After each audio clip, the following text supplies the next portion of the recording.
또 하기가 좀 그렇긴 한데 세상에 참 재밌는 분들도 많다 하는 차원에서 말씀을 드릴게요.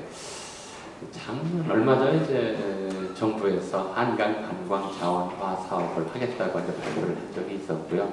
그래서 한강의 뭐 관광 자원화를 위한 여러 가지 이제 사안을 심의하기 위한 무슨 뭐 위원회 같은 걸 만들었어요. 뭐 어쩌다가 이제 들어갔는데 어떤 분이 아주 강력하게 주장을 하더라고요. 이 한강 관광 자원화를 심의하는 기구에 굉장히 중요한 분이 빠졌다는 거예요. 누가 빠졌냐고 얘기를 하면 두 사람이 두 종류의 전공자가 빠졌대요. 하나는 양자 물리학자가 빠졌다는 겁니다. 이 양자 물리학하고 한강하고 무슨 관계가 궁금했는데 그 다음 얘기를 듣고 이해가 가더라고요. 풍수지리가 빠졌다는 거예요. 이 풍수지리와 양자 물리학을 모르고서는 한강을 할 수가 없다. 그래서 속으로 참 많이 웃었습니다. 그분의 주장이 그런 거였어요. 이 한강은 동쪽에서 발원해서 서쪽으로 흐르는데 사실은 남쪽과 북쪽의 두 개의 지류를 가지고 그것이 합류해서 동쪽에서 서쪽으로 흐른다. 남북을 아울러 동에서 서로 흐르는 강. 동에서 서라고 하는 것은 해가 뜨고 지는 방향이죠. 이 전 세계에 이런 흐름을 가진 강이 거의 없답니다. 제가 그걸 사실인지 아닌지 확인하기 위해서 일부러 조사는 안 해봤어요. 그런데 대개 보면 그렇게 생긴 강이 많지는 않겠더라고요. 남북을 아울러서 동서로 흐르는 강이다. 그리고 이런 특별한 뭐랄까 힘을 가진 강이기 때문에 형상을 가진 강이기 때문에 이게 양자 물리학적으로 굉장히 신비로운 기운을 발휘한다. 이제 이게 그분의 얘기였어요. 사실인지 잘 모르겠습니다만. 뭐 그건 이제 그분의 얘기고요. 이 한강의 좀 특징적인 우리나라 하천의 특징적인 점은 지형 자체가 동쪽에 높고 서쪽에 높기 때문에 대부분의 큰 강들이 동쪽에서 서쪽으로 흘러요. 동쪽에서 발원해서 저 강원도 쪽이든 한경도 쪽이든 이런 데서 발원해서 서쪽으로 흐릅니다. 그러니까 해 뜨는 방향에서 떠서 해지는 방향으로 치죠.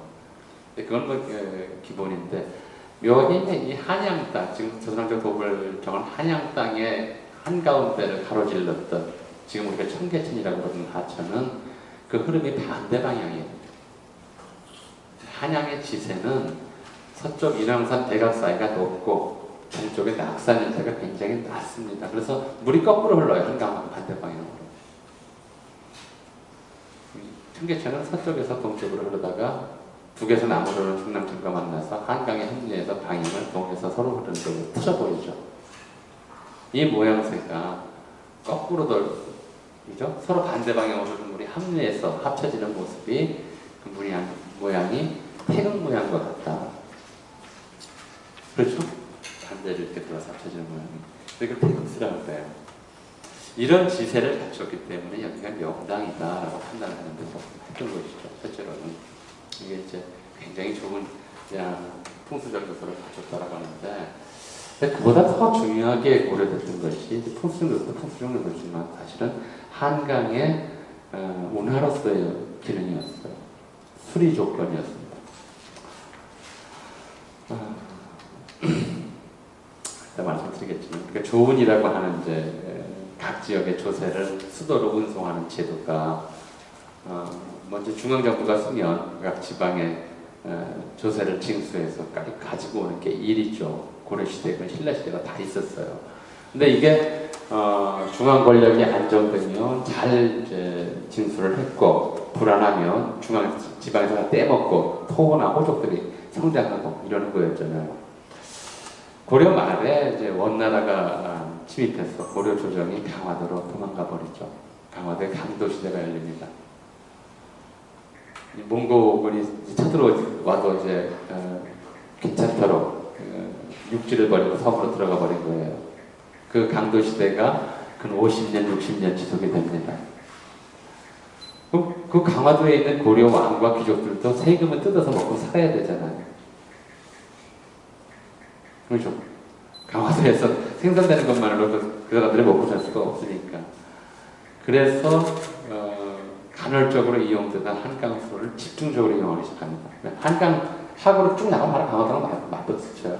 그래서 이 한강 양쪽에 있는 경기도, 충청도, 강원도 일대에서 거둬들인 세곡들을 곡식이라든가 그 특산물들을 배를 통해서 쭉 끌고 와서 강화도로 오게끔 만드는 그런 수운로들을 정비를 하는 것이 강화도 시대에 집중적으로 이루어집니다. 이게 바로 이제 그 왕조가 고려왕조 마지막이었고 조선왕조가 섰을 때 이렇게 정비해 놓은 수로를 포기한다는 것이 굉장히 아까웠던 거죠. 이거만큼 좋은 이제 물류 루트가 없었기 때문에 그래서 이제 뭐 여러 가지 계룡산이라든가 여러 다른 지역들이 거론되면서도 끝내 한양으로 세도지를 정할 수밖에 없었던 겁니다. 이제 곳곳에 한강을 따라서 곳곳에 이제 나루터들이 만들어진다. 이제 설명을 좀 간단히 한강에도 이제 이런 식의 여러 개의 지명들이 있어요. 마포, 두목포, 입석포, 그죠? 바닷가에도 강경포, 뭐 마산포, 뭐 김포 하는 이제 글자들이 있죠.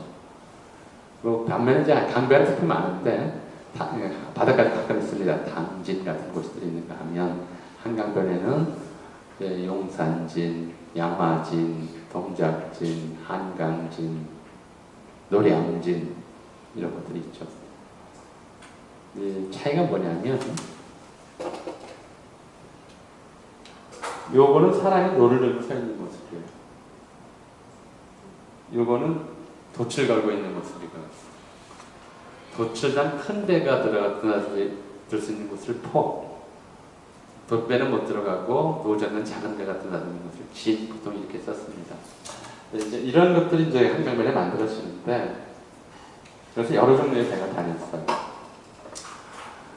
노젓는 배와 덧달린 배가 다니는데 제 조은제도 조금 이따가 설명을 드리겠습니다만 이 조은이 이제 어떻게 진행이 되냐면 조은이라고 하는 것은 국가가 필요로 하는 조세국을 운반한다 이런 뜻이죠. 세금 운반 이런 뜻입니다. 세금 운반 과정을 좀 상상을 조금 해보셔야 돼요. 일단 조선시대에 조선 왕조에 들어와서 전국의 조세제도를 정비하면서 몇 가지 원칙을 세웁니다. 첫째, 함경도와 평안도는 북방과 맞닿아 있는 곳이고 특히 이제 평안도의 경우에는 중국 사실이 왕래하는 곳이면서 북방 경비가 필요한 것이기 때문에 군비하고 사신자 대비가 워낙 많이 들어가요. 이 비용이 이제 과다하니 거기서 거두는 세금을 중앙에 바치지 말고 평양에 따로 보관했다가 필요할 때마다 써라. 그렇잖아요. 중국 사신이 오는데 엄청난 비용이 들어가는데 그 서울로 이렇게 먼저 보냈다가 비용이 많이 든다고 다시 또 받아 쓰자 그러면은 뭐 길만 낭비되고 왔다 갔다 하는 동안에 산적만 나고 그러면 골치 아프고 이러니까 또 길도 험하고 아예 평양에다가 그냥 저치시키게 놔두게 합니다. 그래서 평양감사만은 다른 지역 관찰사들과는 달리 평양감사만은 중앙에 세금을 납부할 의무가 없이 자체적으로 걷어 쓸 수 있었어요. 그래서 제일 좋은 자리가 왕 다음에 평안감사였어요. 평안감사도 정하기 싫으면 그만이다라는 속담이 그래서 나왔던 것이죠. 함경도도 같은 조건이었었는데 여기는 워낙 인구가 희소하고 그렇다 보니까 뭐 함경도 감사가 된다고 해서 별로 남는 게 없었어요. 별로 얘기가 안 나왔죠. 그래서 북쪽에 이제 함경 평안도 쪽은 중앙에 세금 납부가 면제됐어요. 나머지 지역은 전부 이제 강원도, 황해도, 경기도가 세금을 내는데 경상도, 동해안 일대를 제외하고 전부 이제 강원도 전부 한강을 이용했어요. 한강으로 세금을 냈어요. 한강을 통해서. 충청도 내륙 지역이나 강원도 정선, 뭐 영월 이쪽 지역들은 어떻게 했냐면 원주, 충주에 큰 창고들이 있었어요. 먼저 강창이라고 하는 창고를 만들어놔요. 그러니까 자기 동네에서 거기까지 옮겨야 돼요. 경상도도 마찬가지. 충청도와 전라도의 해안 지역은 거기서 배에다 바로 가까운 항구로 가서 거기다 배에다 싣고 그 배로 연안을 따라 거슬러 올라와서 강화도 앞바다까지 일단 옵니다. 편해요, 상대적으로. 근데 강원 내륙이나 경상도 쪽, 특히 동해안 쪽은 그 동해안의 것을 따라서 배를 몰다가 외국에게 약탈을 당하는 경우가 있었기 때문에 아예 수상으로의 운반을 금지했어요. 그래서 저 동네나 아니면 저기 뭐 지금 영주, 봉화 아니면 밀양, 양산 이런 데서 이제 세금을 거두면 그거를 이고지고 어디까지 그 사람들이 충청도까지 와야 됐어요.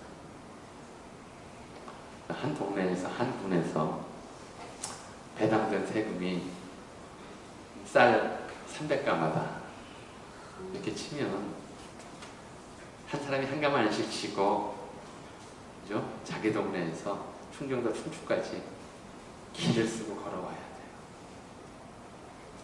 문경세제를 넘어야 됩니다.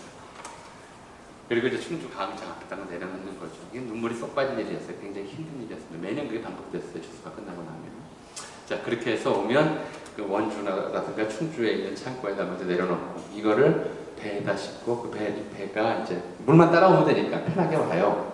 그 강기스 이렇게 닿지 않게 이렇게 작대기 짝짝 뭐 찔러만 주면 물길 따라 쭉 와서 한강까지 옵니다. 한강, 저 경강까지 오죠. 되게 용산이나 뭐 이때까지 올 수가 있습니다. 이게 첫 번째 루트예요. 상류 지역은 그렇게 해서 원주나 충주에 있는 큰 창고, 가흥창이라든가 풍저창 이런 창고들에다가 먼저 내려놓고 거기서 배에다 실어서 한강을 따라 보낸다.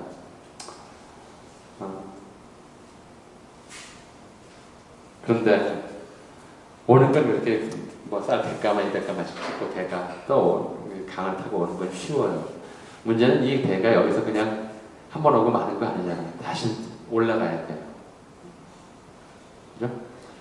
강물이 물살이 잔잔하고 좀 그 흐름이 완만한 곳에서는 노도 좀 적고 돛도 바람을 좀 역풍을 맞아가면서 그렇게 갈 수가 있는데 좀 더 상류로 올라가서 물살이 세지면 어떻게 해야 되나? 선원들이 내려서 끌고 가야 돼요. 기억해 두시고요. 그런 배였어요. 이제 그 충청도나 전라도에서 오는 세곡선들은 서해안을 따라서 쭉 이제 바다 타고 올라오다가 강화도 앞바다에서 갑자기 이제 숨이 턱 막히는 거예요. 한강이 계속 자기 쪽으로 흘러오고 있으니까 여기서 강을 따라 거슬러 올라가자니 힘이 든단 말이에요. 그럼 어떻게 하냐면 기다려요. 닻을 내려놓고 정박하고 언제까지? 만조될 때까지. 조수간만에서가 10m가 넘는다고 그랬잖아요. 인천 앞바다에, 강화도 앞바다에. 만조가 되면은 한강물이 역류해요. 그때를 타서 닻을 풀고 이 거꾸로 들어오는 바닷물을 타고 한강을 거슬러 올라오는 거예요. 추수 끝나면은 만조 때마다 수십 척의 돛대가 둥둥둥 하면서 이제 한강을 거슬러서 바다에서 상류 쪽으로 오는 거죠. 그래서 마포봉주라고 한 말이 있었어요. 한도 시경 중에서. 그게 정말 장관이었대요. 때가 석양 무렵이면 얼마나 멋있었겠어요. 노을지는 노을진 하늘을 뒤로 하고 수십 척 또는 때로는 수백 척의 배가 그 물길을 따라 이제 거슬러 올라오는 게 얼마나 대단했겠어요. 그래서 이제 이 바닷물이 역류하는 상한이 있어요. 이게 뭐 때에 따라 변했던 것 같아요. 조선 초기에는 지금의 용산 쪽까지 바닷물이 역류했던 것 같고요. 조선 후기에는 하상에 쌓이는 게 많아지면서 마포 있는 데까지로 이제 바뀌었던 것 같아요. 그래서 배가 달랐어요. 여러 종류의 배가. 아까 말씀드렸듯이 한강 상류하고 서울 목판까지를 왔다 갔다 하는 배는 주로 노를 이용하고요. 올라갈 때만 일부 돛을 이용했다가 물살이 세지면 다시 끌어올려야 되니까 이 배는 밑에가 뾰족하면 중심이 잘 안 들어서 엎어져요. 밑이 평평하고 그리고 가볍고 돛을 하나만 만들어요. 야걸이라고 그랬어요. 야걸이. 단돛, 이거 늘배라고 그랬어요. 그 다음에 바다하고 강을 왕래하는 데는 보통 돛을 2개를 달았어요. 당들이라고 그랬고 그 중에 이제 단돛바닷배 야걸이라고 그래서 나누고 있었지만 주로 당들이가 다녔어요. 그 밖에 물고기 잡는 어선, 강배라고 그러는 거 그리고 나룻배 이런 것도 있었어. 경제 그림을 보면은 이거 이제 어선이고요. 요거에 이제 어선 겸 나룻배를 썼던 것이고, 요거는 이제 배가 한강 하루 쪽을 그렸어요. 돛대가 2개가 있어요. 저쪽은 압구정 한강 상류 쪽을 그렸어요. 여기는 돛대가 하나밖에 없어요. 여러 종류의 배가 다녔다. 그래서 배를 보면 저게 상류에서 올 때인지 하류에서 온 건지 알았다. 그리고 이 바다와 강물이 만나는 한일점들, 바닷물이 연결하는 상한점들이 이른바 어떻게 되겠어요? 물류 터미널로서 굉장히 번성하게 됐겠죠. 이 터미널에서 말씀드릴게요. 그 터미널이 저희 조선 초에는 용산쯤이었던 것 같고요. 조선 후기에는 좀 마포 쪽으로 나갑니다. 그러니까 처음에 수집하는 데도 창고가 있어야 되고, 그리고 내려놓는 데도 큰 창고가 있어야 되겠죠. 배에서 물건을 내리면. 창고가 많은 동네들이 이제 생기는 거예요. 서울에 창고 관련된 것이 대표적인 게, 그렇죠. 광흥창역. 그 앞 동네는 창전동 그렇습니다. 창고 앞 동네. 광흥창이라고 하는 것은 관리들의 녹봉을 보관하던 창고예요. 그 주변에 다른 창고들이 많았고요. 그 다음에 용산에는 군자간 창고가 있었고요. 도성 안에 들어오면 바로 이 동네죠. 바로 이 앞 시청 앞 동네를 뭐라고 그래요? 북창동, 그 아래로 남창동. 거기가 이제 남대문 시장자리입니다. 창고가 있었고요. 나중에 영도 때 만든 이제 새로운 창고가 분영이 하나 만들어지면서 성북 쪽에 만들어지죠. 신영동 새로운 분영이라는 뜻이에요. 그 앞 동네는 분영을 위한 창고, 평창동 이렇게 되죠. 그래서 창자 들어가는 동네는 대개 이제 창고 관련이 있다 이렇게 생각을 하시면 될 거예요. 네, 창고들이 만들어집니다. 그리고 이 창고들이 많이 있던 것이 바로 이제 마포 쪽에, 그 용산 쪽에 일대에 큰 창고들이 4개가 있었습니다. 근데 창고가 있으면 이제 이게 이 조선 초나 조선 후기나 할 것 없이 한강변의 생활 문화를 규정하는데 생활문화에 가장 근본적이고 중요한 역할을 미친 것들이 바로 이 창고였습니다. 창고와 문화 5분만 쉬었다가 말씀드립니다. 그래서 영창동 소금창고로 예. 영창. 예.